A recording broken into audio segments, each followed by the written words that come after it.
Absolutely, thank you.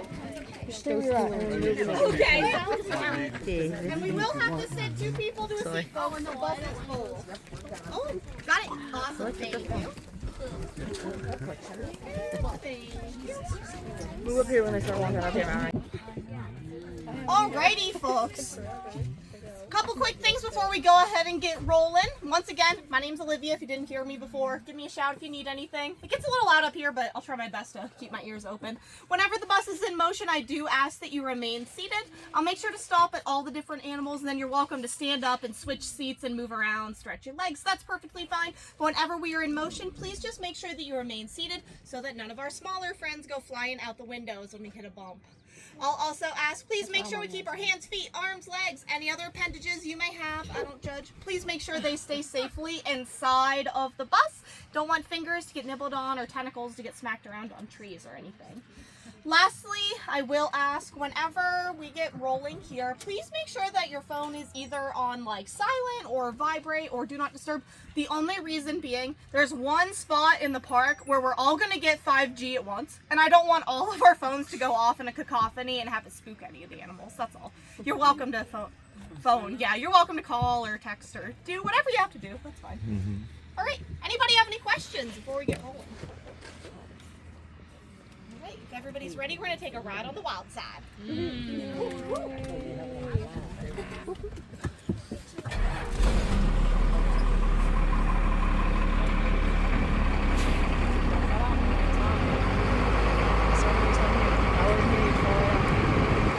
Alrighty, folks, and we're off. Mic check 1, 2. Can everybody hear me all right? Awesome. If that changes at any point, let me know. Do my best to fiddle around with our microphone a little bit. Welcome once again, everyone, to the Farm Nature and Wildlife Tour at Penn's Cave. Give me a shout if you need anything. I will warn you, this tour does take place in Pennsylvania. If you're not from around here, you may not know this, but PA is actually the pothole capital of the known universe. We're likely not going to be hitting 1 or 2 along the way. Probably going to be more along the lines of 10 or 12 or maybe 15, so that's why I always ask that when we're in motion you do remain seated.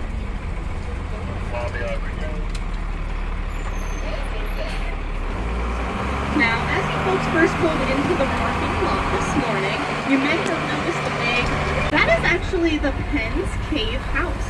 So the Penn's Cave House was an operational hotel from the years 1885 to 1919, and we have had some really interesting guests including Alexander Graham Bell. You guys ever heard of him? Yep. Inventor of the telephone, pretty cool guy. I've also been told that apparently we've had some vice presidents stay there, but nobody has been able to tell me exactly who or when that was, so I'm taking that one with a grain of salt. Now, our first animals of the day and our first pop pose over here on the left-hand side. Does anyone know what these animals are? Bison. Look at the baby. Okay, I hear 2 different guesses. Raise your hand if you think we are looking at a bison. Ooh, okay. Raise your hand if you think we're looking at buffalo. Buffalo. Okay, raise your hand if you think it's the same thing, it doesn't matter. Ooh, I appreciate the honesty. Well, if you guessed bison and only bison, you would, by a technicality, be correct. They are our bison, but the kicker is they're also known as the American buffalo, which is where things get a little confusing. Whenever European colonizers first came over to North America, they saw these animals that looked a lot like buffalo, they smelled a lot like buffalo, and cover your ears if you're a vegetarian, but they tasted a lot like buffalo, so they said, oh, alright, we'll call these the American buffalo.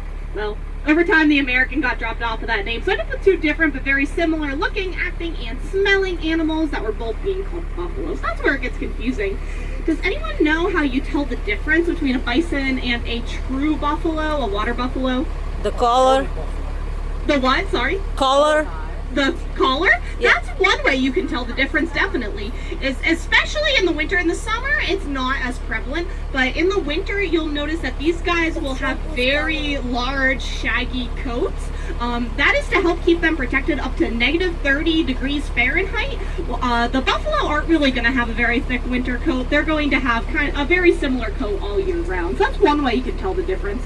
Another way is by the hump on their back. These guys have a big hump on their back. That's actually caused by some bonded vertebrae in their spinal column. Buffalo have a flat back like a dairy cow. So that's another way you can tell the difference if you're ever not sure. Also their horns, if you're pretty close, which, by the way, I don't recommend. Please give these guys lots of distance and respect. They're a little bit on the defensive side, but those horns for the bison, they come out of the sides of their heads and they curve upwards. While buffalo horns come out of the tops of their heads, they're going to curve downward and swoop outward. So that's another way you can tell the difference.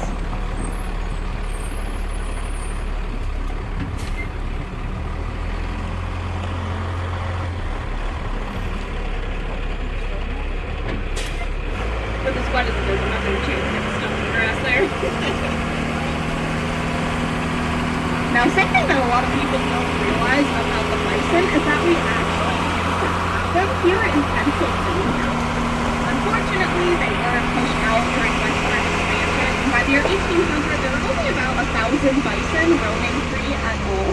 So at that point, they were put on the endangered species list, and there were a lot of citizen activists that really had to come together to preserve those remaining bison. So now we're up to right around 500,000 roaming free, which is a far cry from the, 50 to 60 million that we once had, but it's definitely a step in the right direction.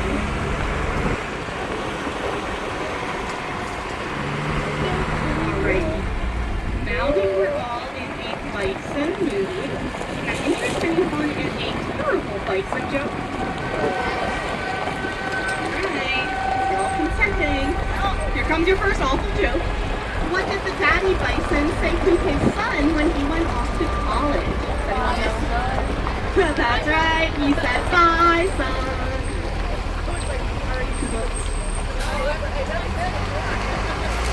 Oh, I know. I'm trying to get guys out there.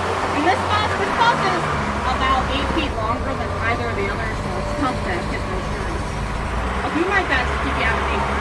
Nature always worries with my head.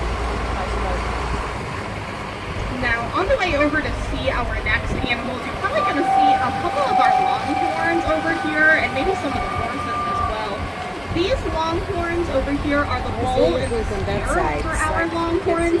We are going to have a chance to go through their enclosure a little bit later, but right now we do have Jetway and his son Spare Rib separated house. That is because Jetway needs to take a break from the ladies for a little while. He takes his job as the breeder bull very, very seriously, and we have tons of little babies, which is fantastic, but yeah, he needs to take a break for a little bit, that's all.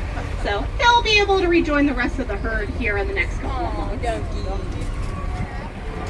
Now, on the way over to see our cervids, which you might see a sneak peek of them in this enclosure here, you'll see some of our farm cage. I know that they're not the legs of the cage, David. exotic animals, really beautiful, but they are really, really important to our operations here at Penn's Cave because we grow most of the food that we feed to our animals on the property, which is kind of cool. We grow lots of cool crops, alfalfa, corn, soybeans, clover, timothy, grass, and my personal favorite, definitely the sunflowers. Last year we had about 100 acres of sunflowers, and they were absolutely gorgeous. They're also really important because they're one of the very few ways that bison and longhorns and some of the other hoofstock can get protein in their diet.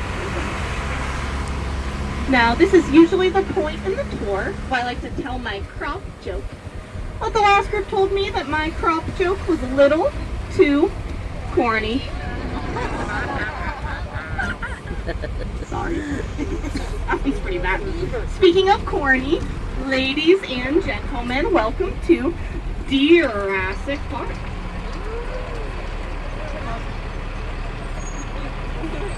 although we're probably not going to get to see any Velasa deer or raptor deer today. Hopefully we do get a chance to see some whitetails, so keep your eyes peeled. Now, I don't usually spend a whole lot of time at the deer just because most of us are probably pretty familiar with white-tailed deer. They're the same ones that like to jump out in front of your cars at night, cause lots and lots of damage. But I do like to keep my eyes open for the fawns. People tend to like to fawn over them. Now, these first two enclosures here, we like to call these the honeymoon sticks. We usually take like 4 or 5 doe and 1 pup. We'll put them in each of these, let them have lots of date nights and lots of, quality time together. And then in the spring we get lots of itty bitty babies. We like to call that the Lucky Pup program. If you don't know why, ask your parents. If you want a few questions I'm not about to answer on tour. Oh, I can see it. I'll pull the babies up here. Oh my goodness, slow down, baby. And it also looks like some of our eyeballs are down here as well. So I'll stop in a second so you guys can check out Wonder and Hot Dog. And Wonder's Wonder over here as well. Hot Dog.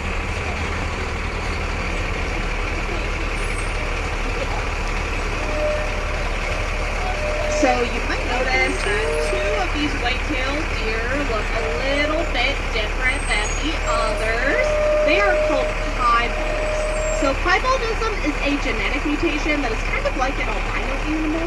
Instead of being completely white with a pink nose and those reddish eyeballs, these guys will just have white spots that are scattered about their bodies.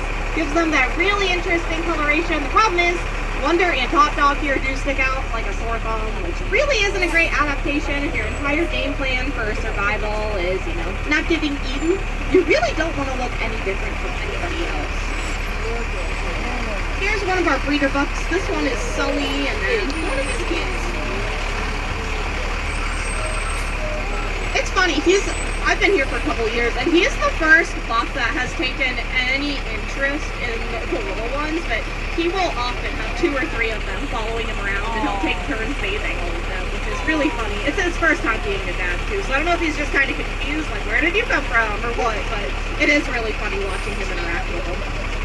Now, you'll notice that the fawn here is covered in little white spots, so that's going to help to keep the fawns hidden in the tall grass, which is where they usually spend the first few weeks to a few months of their life. Yes. Something that's kind of cool about the fawns, I don't know if you guys know this, is whenever they're first born, they actually don't have a scent. So for about the first 4 or 5 days, they don't have any sort of a scent, which helps to keep them protected from predators. So I don't know why you would exactly, but if you were to go up to a newly born fawn and you give it a sniff, you're not going to smell anything whatsoever. Don't recommend it. Theoretically, it works. Next, we're going to head into the lakeside enclosure for our deer and elk. So we'll hopefully get a chance to see some of these guys.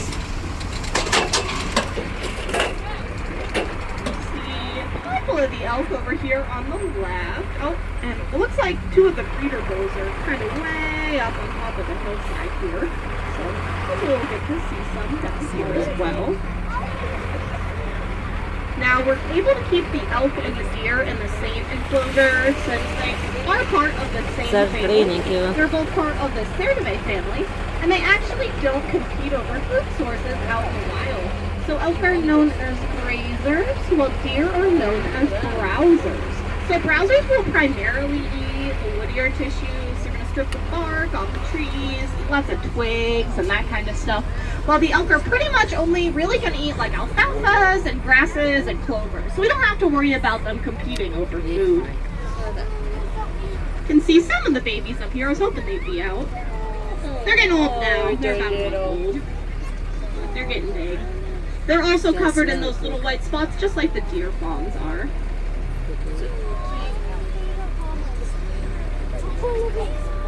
Oh, well. Now, these guys are the Rocky Mountain elk. We used to have our own subspecies of elk here in Pennsylvania, which was known as the Eastern elk. But unfortunately, they were hunted to extinction in the 1700s, so we don't have any of those guys anymore. But we have successfully reintroduced the Rocky Mountain elk, back into Pennsylvania. So you go up north to areas like Penn, which is up in Elk County, and you can go up and see Elk County live, which is really, really cool. You can see a couple of the deer hanging out in front of us. As you see, they get along very well. Does anyone know what the scientific term is for a deer with no eyes? No idea. That's right. I have no idea. Oh my gosh. It's so funny that I was the only one who said cornball. That was so funny. Cornball. So dumb. Ooh, I kind of like that.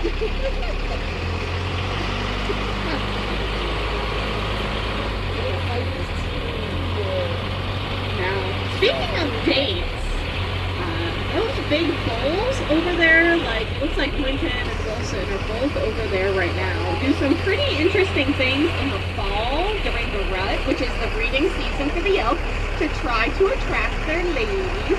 Something they'll do is called bugling. Any of you ever heard an elk bugle before? Looks like a couple people have. Don't worry, I'm not going to try to imitate it. I don't want to ruin anybody's day, but it is the most bizarre sound.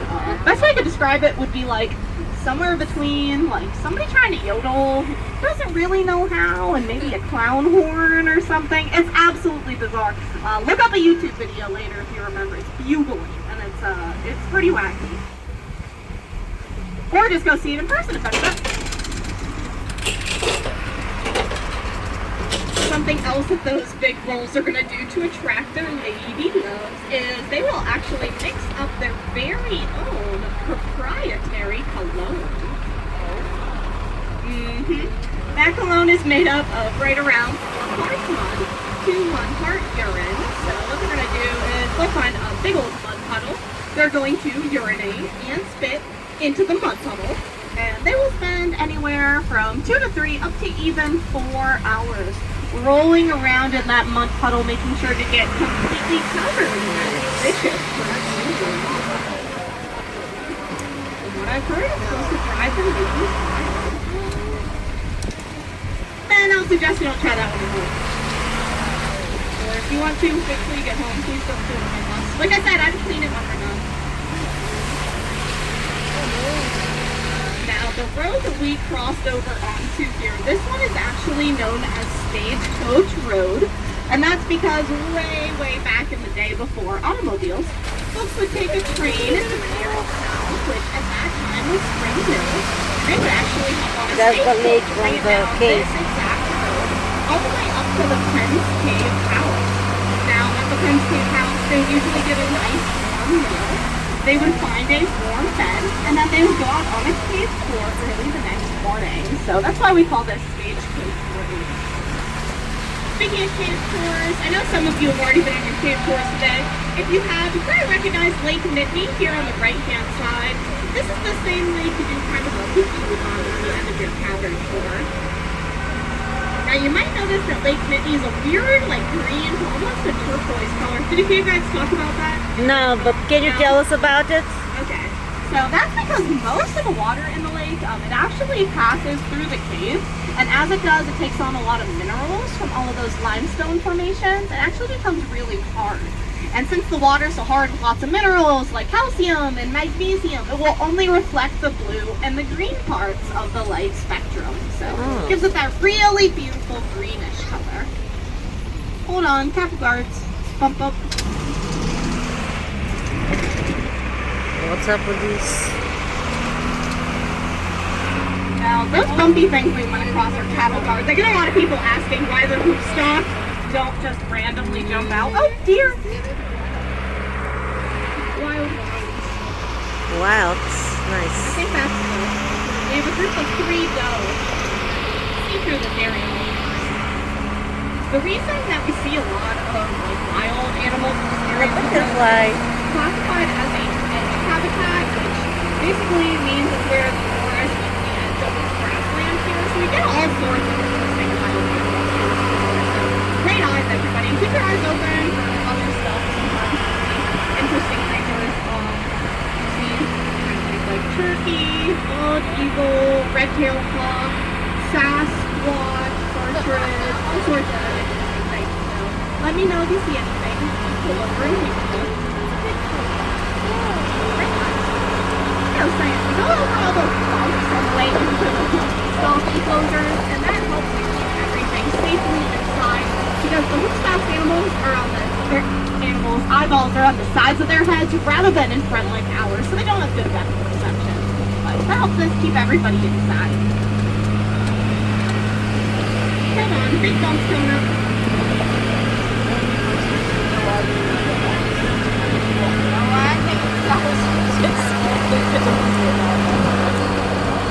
Right here, we're right around a third of the way up Rush Mountain. Once we get up to the top here, there's a pretty nice view out over Rush Mountain, and then the very beginning of Penn is over our left-hand shoulder here. Just to give you an idea of where we're at. Little ones out there. Hey, the babies.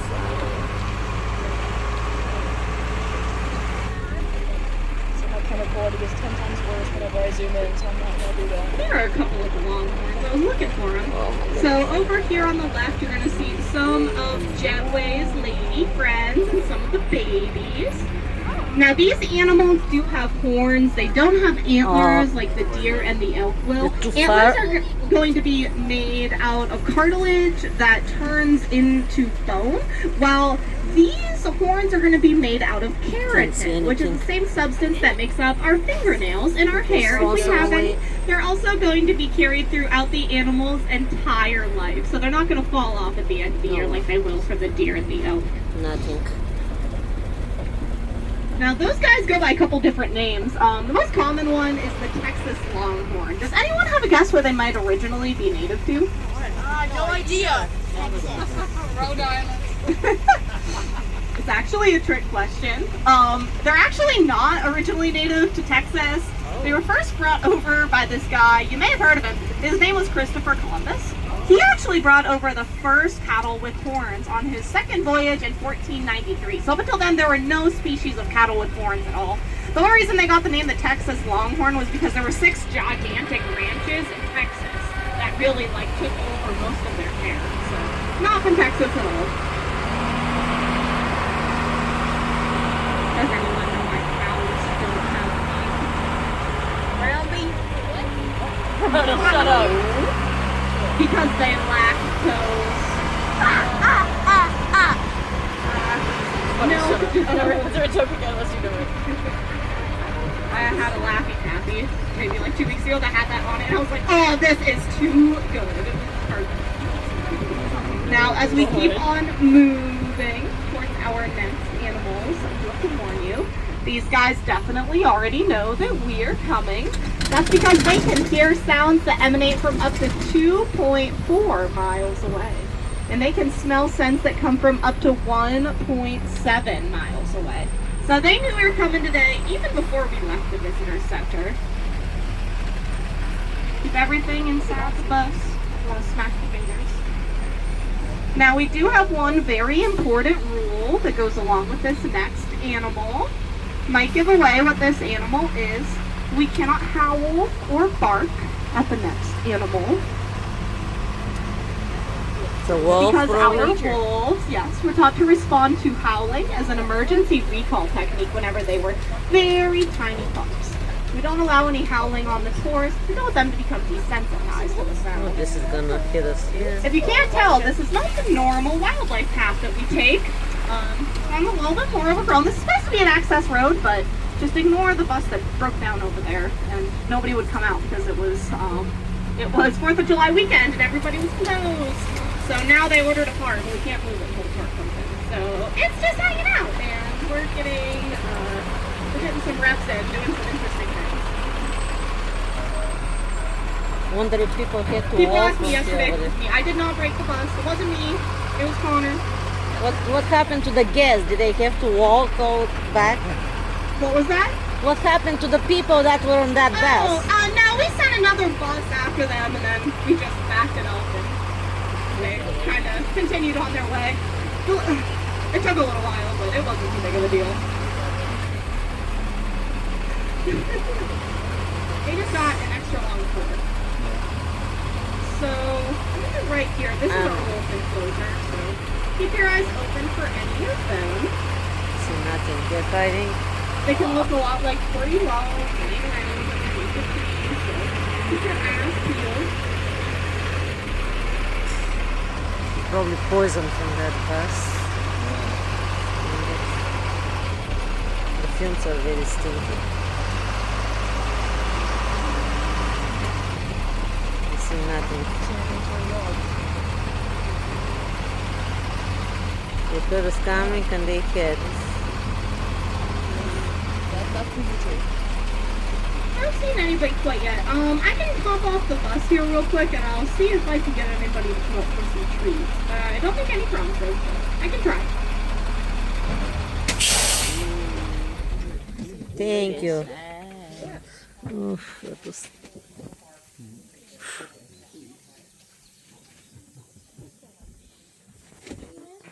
That was working on my cat. You are coming back, aren't you? Nova, Reva, Titus, Zara, Della. Anybody want treats? I'm dancing, I'm dancing. Any interest whatsoever?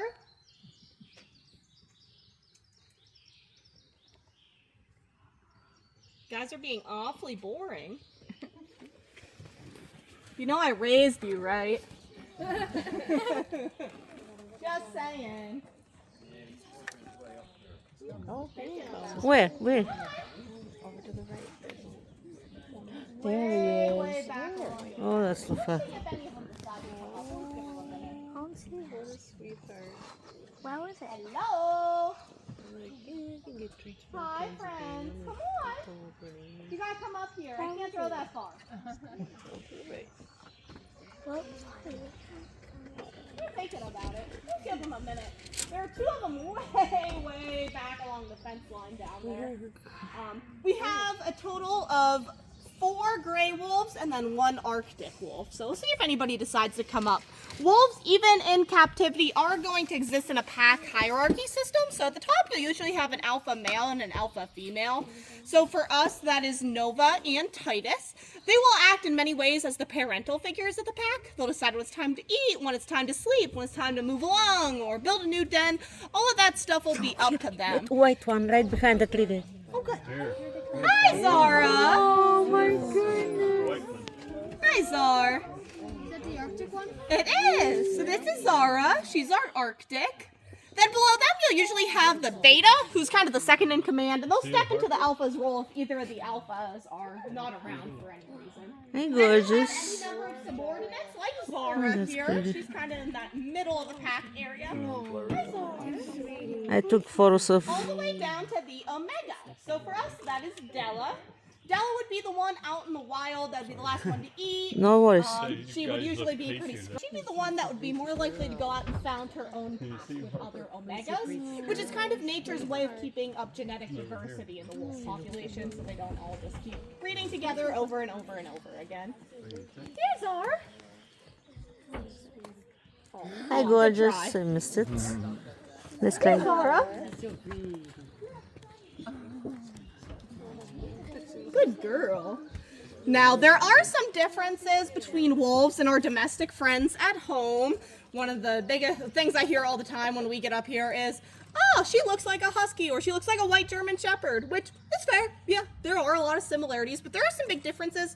I think the most important difference is in their bite force. Zara here actually has a bite force of right around 1,000 pounds per square inch, which is more than enough to shatter the femur, the big bone in your leg, without even breaking a sweat. That, in comparison, a husky has a bite force of around 500 pounds per square inch, and a German shepherd is about 600 pounds. So, right around half. Good girl. Good girl's ours. Daddy Longlegs. You see some? There are a bunch of them back here. Now, Zara is an Arctic wolf, and she's usually the first one to come up for treats. Sometimes the others will, you know, trickle up eventually, but she's usually first. That's because Arctic wolves actually don't have the same instinctual fear of humans that grays, timbers, and reds have, because They're naturally from the Arctic Circle. Believe it or not, there aren't a ton of humans. Every once in a while they'll run into people, but they never develop that same genetic predisposition to be afraid of people. So there have been a couple accounts of people up in the Arctic Circle hiking and having Arctic wolves just kind of run down and be like sniffing at their bags and stuff, curious about what is this big smelly thing in my area. So she's much more chill. She's beautiful. Do you know how old she is? She's about 5. How long do they live? They're pretty similar to a large dog. The timbers that we've had previously here, they started passing away around the age of 14, but one of them made it up to 19. So it does depend. Arctics tend to live just a smidge shorter. Usually like about a year or 2 in the wild, but they think that that's mostly just due to the climate and food availability rather than like a predisposition to not live as long and grow. Can we give her treats?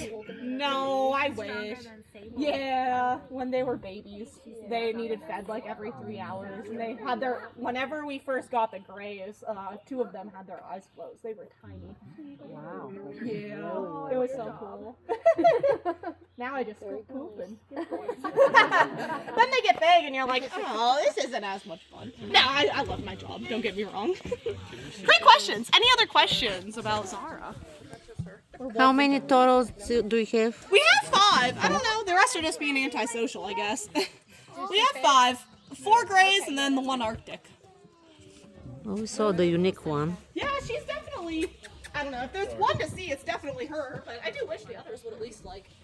Poke their heads out. They're like, it's been a long week. What leads to her coming to the park? They get paid? She was a game commission. So somebody was keeping her illegally in their apartment as a pet. Oh, wow. Yeah, apartment. It was a 1-bedroom, 1-bath apartment. That's torture. That's definitely, I think, a part of it. Do you feed them or do they hunt them? So, a little bit of both. They spend a lot of time hunting, but that doesn't make up the majority of their diet. Most of their calories come from what we give them. So, they get about 2.5 to 3 pounds of raw meat a day. And then they also have access to a dry kibble as just like a free choice option if they ever do get hungry in between meals. We'll also have a really, really high metabolism.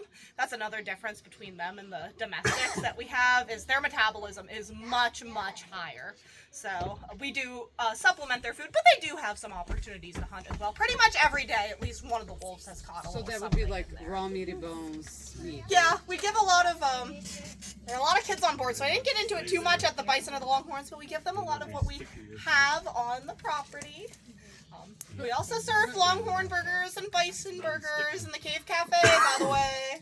They're very locally sourced. And decide what that means on your own. So, yeah, they get a lot of what we have. They are picky, though. They really prefer the Bison, the Longhorn. They're like, ew.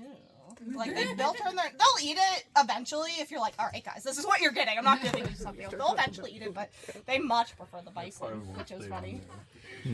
Oh, they're so spoiled. It's ridiculous. You'll see the wolf house down at the bottom. It's nicer than my last apartment. It's ridiculous.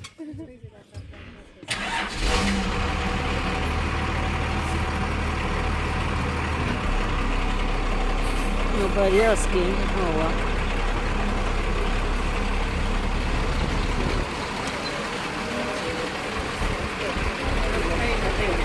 Right here in this area, this is their winter home. So they have a summer home and a winter home.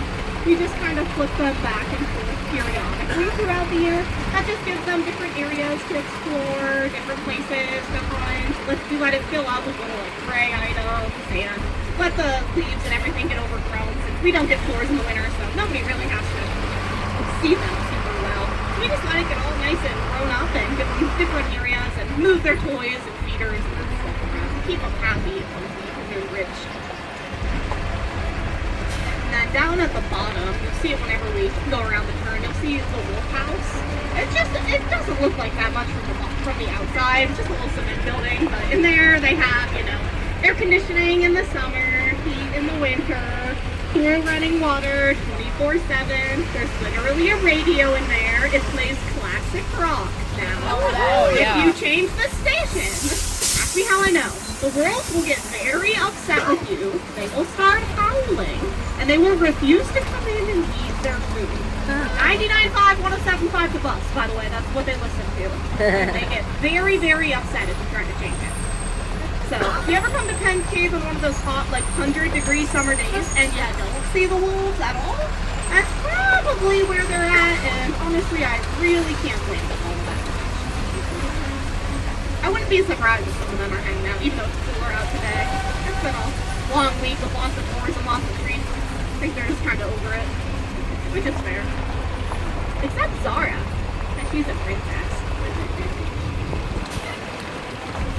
What is a lumberjack's favorite kind of wolf? A timber wolf.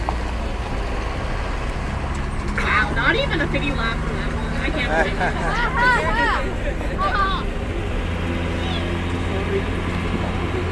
So next we're going to head over and hopefully get to see a relative of the wolves, our foxes. We have a total of 4 red foxes and 2 striped foxes. So keep your eyes peeled.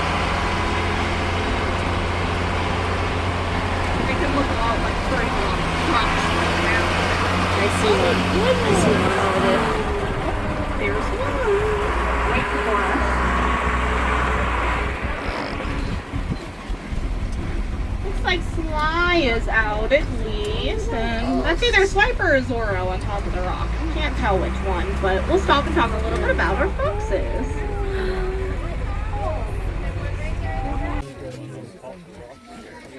What's the name of this one? This one is Sly down here, and then on top of the rocks, I'll tell you in a minute, it's either Swiper or Zorro. At the time he gets through losing his winner. That one's Swiper. Hey! They won the great. What is he? Because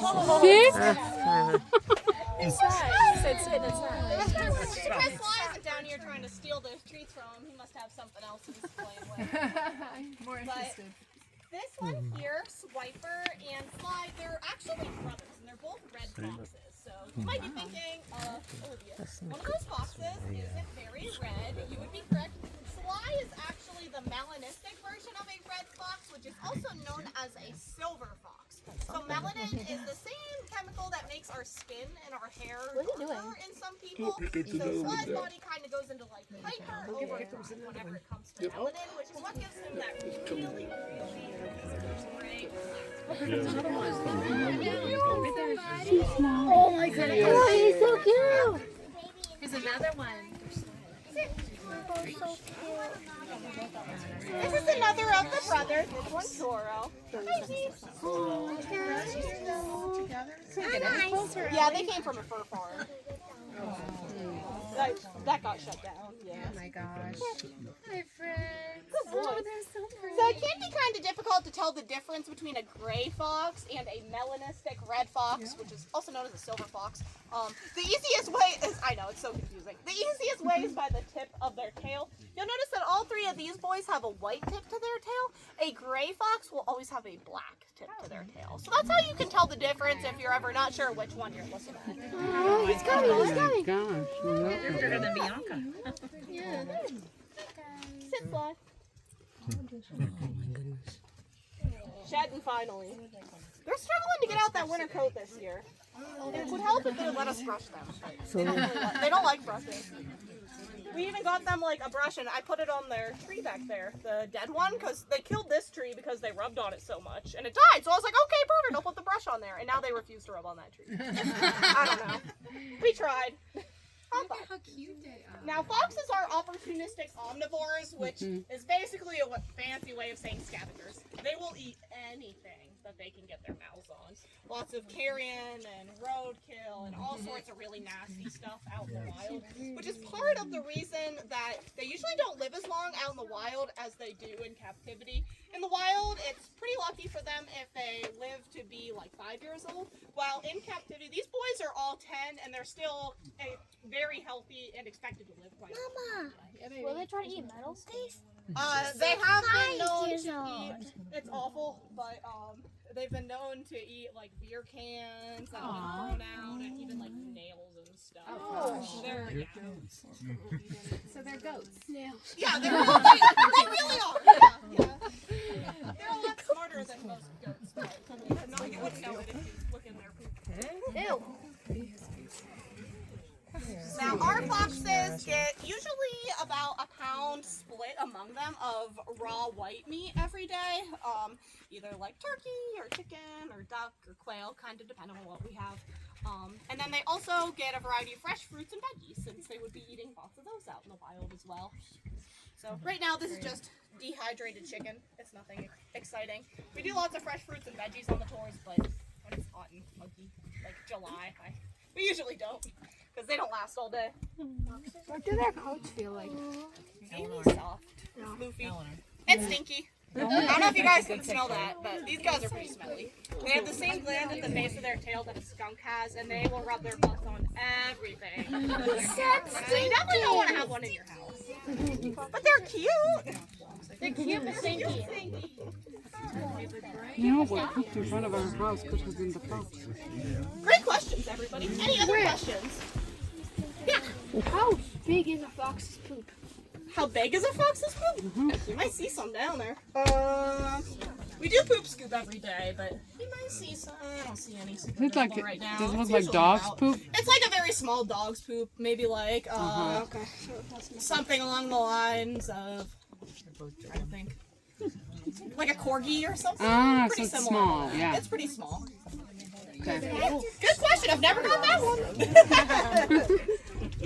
Nemamo sine, we don't have those in August, but we have Drinking some continue. I was keeping my eyes open for the two grays. I don't see them at the moment. They don't like come down for the tours or anything, but sometimes we see them jumping around in the rock piles. We have two grays that came from Center Wildlife Care, which is a local wildlife rehab to us here, and they were both deemed unreleasable because they have medical problems. So their names are Pippa, she's 12, and Fidget, who is less than a year old. So I was keeping my eyes open. Fidget was named, it's short for fidget spinner, because when he gets excited, he spins in circles.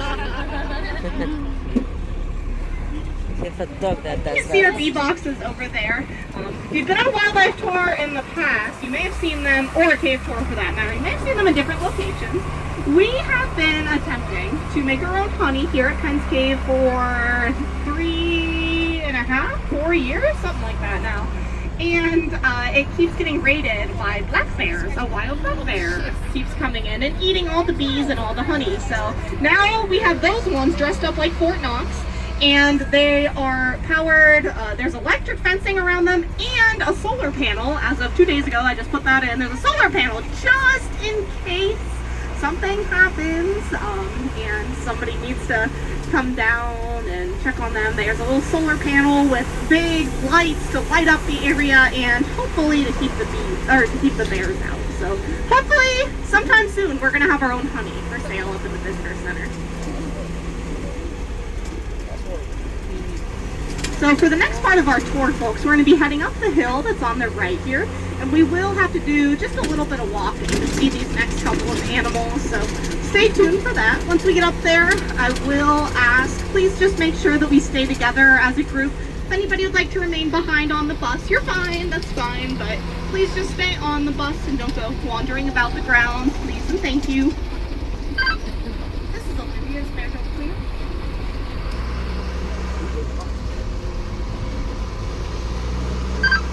Coming up here.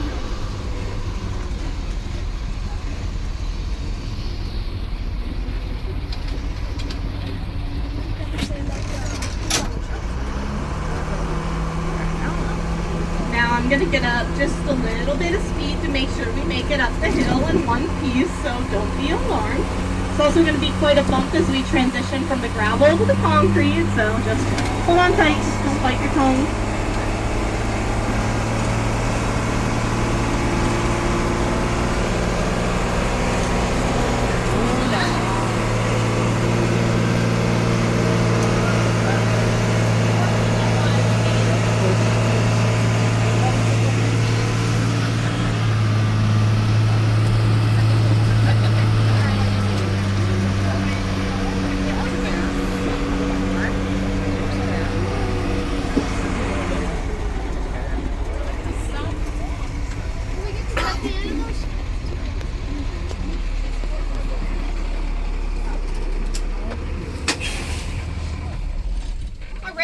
like I said, we're gonna hop off the bus here. No, the airport. That's why I want to make sure everybody stays together. Sometimes we do get planes that come in, and I want to make sure that everybody stays safe. So I'll be down here at the bottom of the steps if you need a hand getting down. If you're super tall, watch your head. Don't smack it. And this bottom step's a little bigger, so I'm here if you need a hand.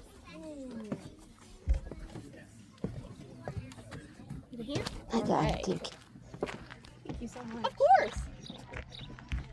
Yep, watch your head.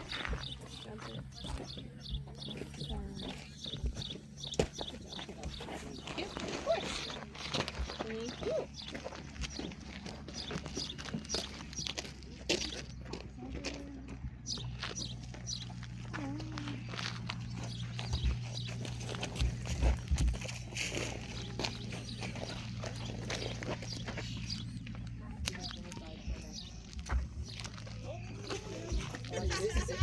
It's all that matters. A proud Hufflepuff. I like it. I'm curious. Big jump, kiddo. Good job. Yep, watch your head. Good oh, sure, yeah. It's so funny. I didn't even realize that height or bigness could be a problem on me or something until I brought my fiance on board. He's 6'6". And he was like, how do you get on and off of these things? And like slipping sideways. I'm like, oh, I wear a hat too, so I don't even see.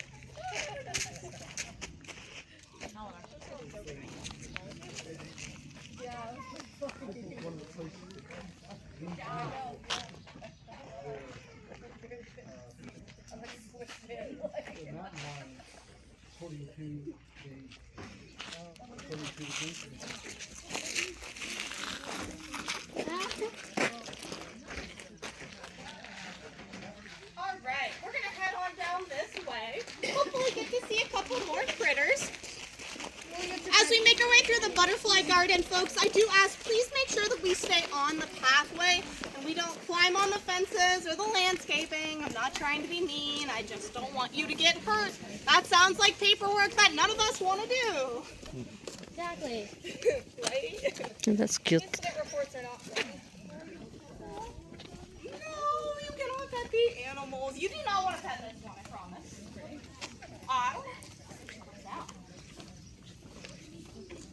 So we can line up along the wooden fence here, and hopefully Kit Kat will say hello to us. Kit Kat.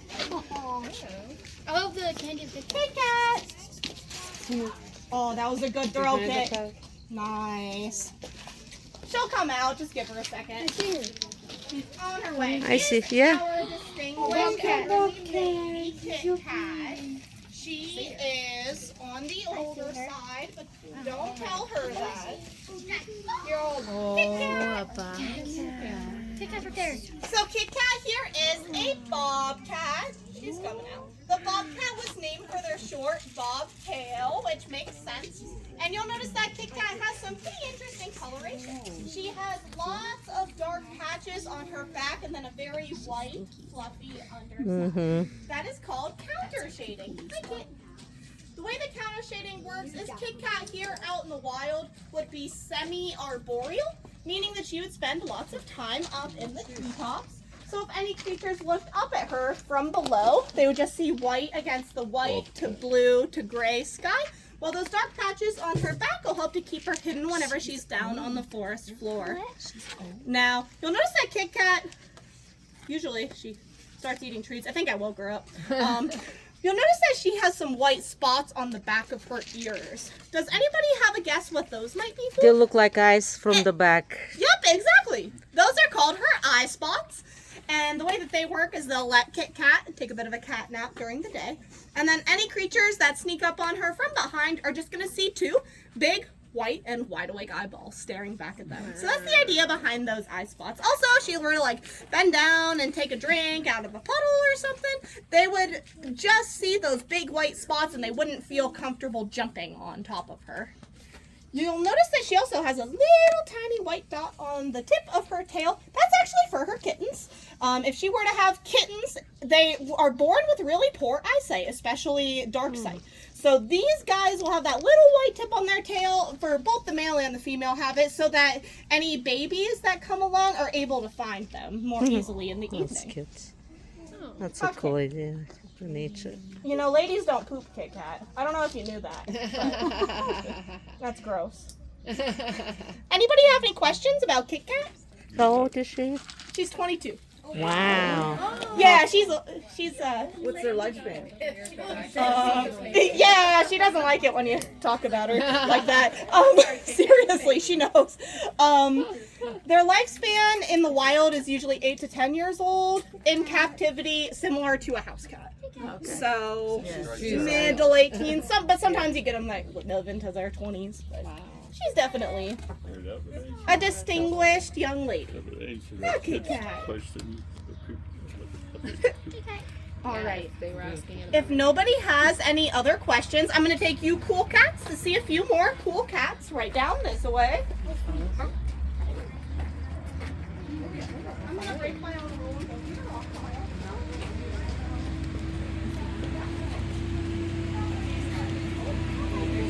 Oh, she got scared. What do you think of that cat compared?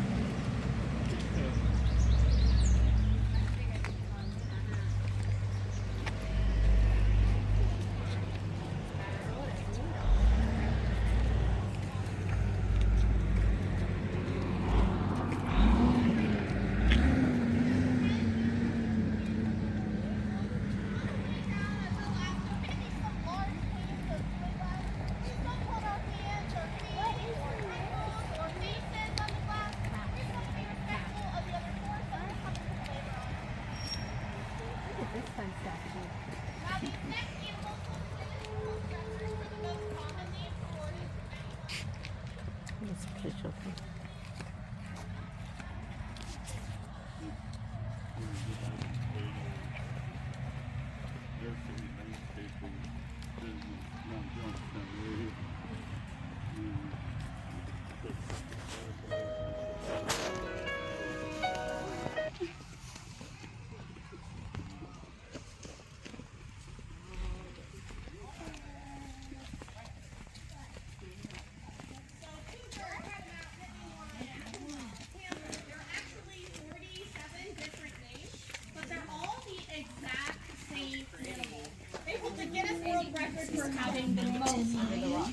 Now, no matter which name and area calls them, no matter what, they are still going to be apex predators, which basically just means that they're at the top of the food chain.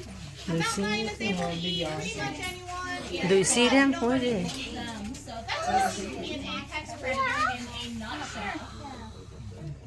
These guys are incredibly It's inside, athletic I see it animals. They're inside. able to run at speeds of up to 50 miles per hour.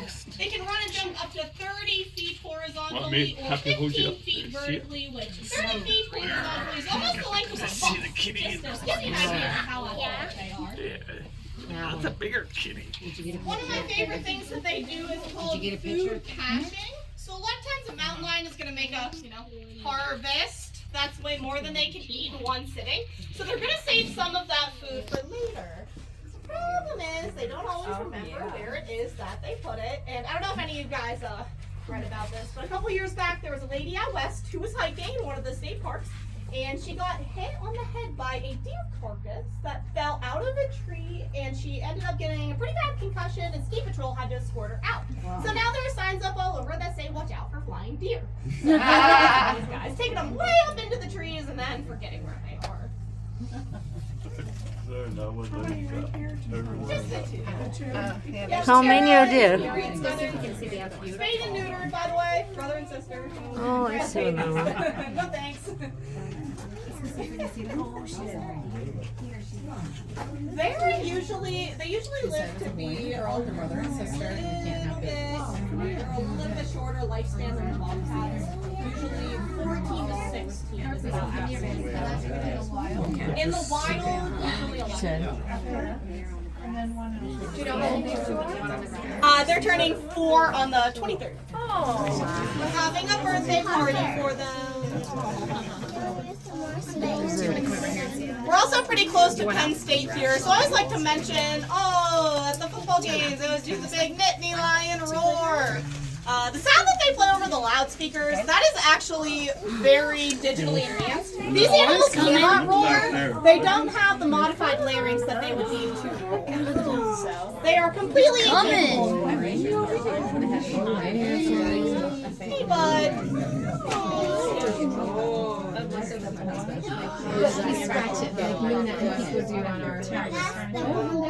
Yep, that one's the boy arrow.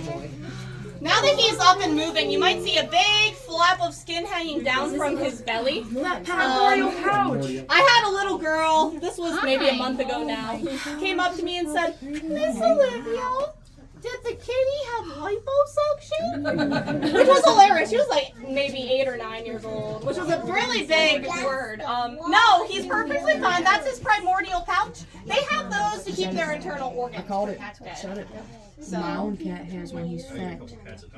that have the same thing? Yep. She runs it. And she runs and it goes back and forth and flops around. Yeah, I got a couple in that. Yeah.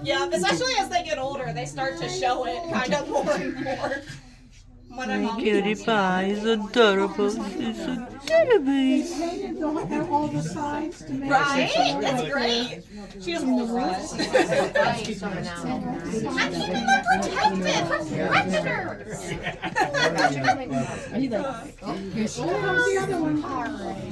She's very pretty. Alright, if everybody's ready, we can start heading back to the bus. We'll say goodbye to Arrow Spirit. Spirits are pretty cool. So they like, remember when we went hiking and we said we went to the I love her. That's what they look like. So right now they're friendly because humans take care of them. He's coming. He might try to get you together. Coming? The girl is the one that's sitting down. Rory's coming right over Yeah, you. she's sitting down. That's right. Are you kidding me? Oh my gosh. Look at that. Robbie likes you. Like Shabba. Just give him a little ear scratch. And the reflection of the Right up to you. Look at I have to get closer. right there. How big are his teeth, Rob? Can you see his teeth? Me up too. You can see it right there, baby. Oh, hey, baby. Oh my gosh. Oops, sorry. I'm sorry. Okay,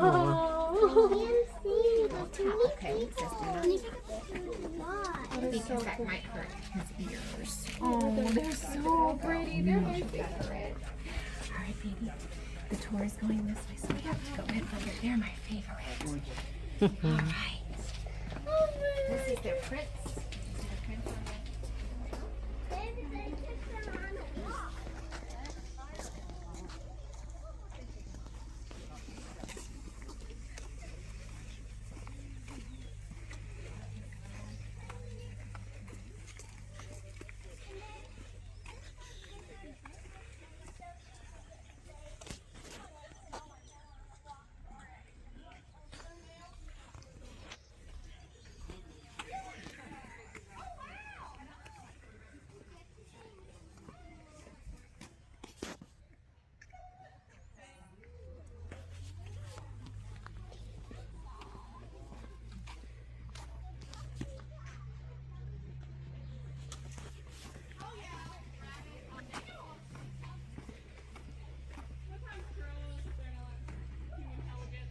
Beautiful flowers too.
first, Captain?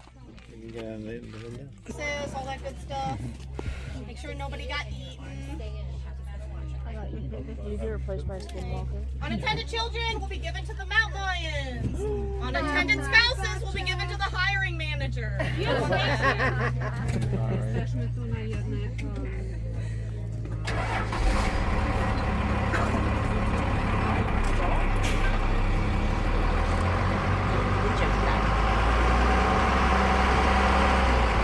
Wild human is behind us. Dun dun dun.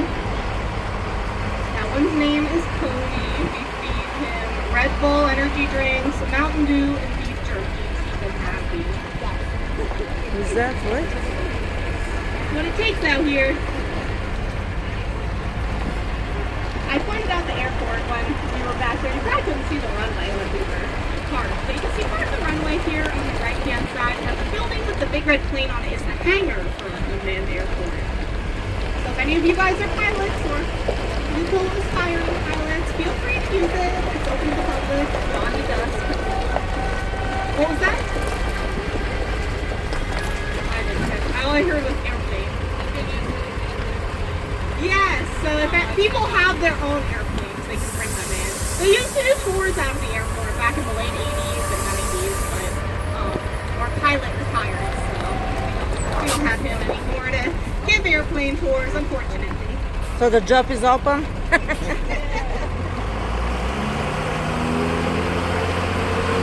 anyone know what the call of the pilot Meowton. That's right, a meowton. I'll figure the ghost. We can run the tour back and give you a whole new set of data jokes. Now, as we've been perusing our way through the park today, you may have noticed we do have lots of bird boxes scattered about on trees and on posts. Those are in hopes of attracting the eastern bluebird. So the eastern bluebird used to be about as prevalent here in Pennsylvania as the American robin is today. But unfortunately, due to a combination of deforestation and invasive species like the starlings, we just don't have a whole lot of those bluebirds left. So we've been trying to create as much habitat for them as we can, hence all the bluebird boxes. There are some of the horses. I was looking for them earlier. And see some of our Mustangs down there. These are Mustangs who were brought to Pennsylvania through a Bureau of Land Management program. Adopt a horse, adopt a burro. But all of them have some sort of a medical issue that makes it so they can't be ridden. So that's how we kind of ended up with all of them. We're kind of like a little retirement home for Mustangs at this point. So we have a couple with vision disease, some with spinal diseases. One is completely blind, and we have one with kissing spines disease. So just all sorts of different issues that make it so they can't be ridden anymore, unfortunately. But that's how we ended up here. So we don't work them or really do anything with them. We just hang out. Get back. Also, up across the parking lot. If you haven't been on your cave tour yet, you're gonna have no idea what I'm talking about, and that's fine. But if you've already been on a cave tour, then you'll probably know. They always talk about the original entrance to the cave. That is located, if you see the shed out in the parking lot, directly behind it, there are all those trees. You follow the hill down into those trees, and that's where the original entrance to the cave is. So if any of you guys are history nerds and want to check it out or just want to stretch your legs before you leave today, you're welcome to do that. Please keep our fingers inside. We've almost made it back. Fingers inside. Some of the trees are spiky. Someone lost their arm doing that. Also on the left is Prospector Pete's Miner's Maze. I know a couple of you guys already checked that out this morning. Now, the maze itself, I'm not going to lie, I'm not much of a maze person, but my personal favorite part is even if you don't want to go through it yourself, you can send a loved one, such as a child, or I put my fiance in there one time with all 6 of my little cousins, and you go up in a little observatory and watch them get lost. Feel free to check that out as well. That was like the best $5 I've ever spent my life. Now we are coming back to the visitor center, so I just want to say thank you all for coming. You guys are awesome. Thanks for pretending to laugh at the jokes and ask the questions. It makes it a lot more fun. If you enjoyed the tour, my name's Olivia. If not, my name is Jess, and thanks for taking a ride on the wild side with me today. Thank you, Olivia.